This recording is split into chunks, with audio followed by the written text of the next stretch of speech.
Samantala, mag-asawa na umano'y drug pusher arestado sa isinagawang bypass operation sa Barangay Pook, Santa Rosa City, Laguna. Nakuha mula sa mga itong 11 sachet ng shabu. May detalye si Edna Mayores.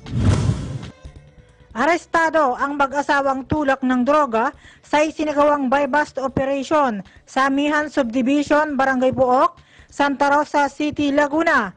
Kinilala ang mga sospek na sina Joel Carilla Astrolabio, 26 anyos, at Marian Candelaria Papida alias Mayan, 27 anyos, mga nakatira sa Canlalay, Binyan City, Laguna. Nakumpiska sa mag-asawang sospek ang 11 sachet na hinihinalang shabu, 300 pisong cash at 500 pisong bypass money. Ayon sa mga otoridad, dumarayo pa ang mag-asawang ito sa Santa Rosa upang magbenta ng illegal na droga na hindi naman itinanggi ng mga sospek.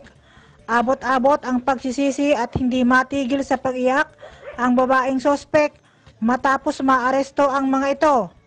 Dinala ang mga nakuhang ebidensya sa PNP Crime Laboratory para pagsusuri at isa sa ilalim sa drug test ang mga sospek na ngayon ay nahaharap sa kasong paglabag sa Republic Act 9165 o Comprehensive Dangerous Drugs Act of 2002.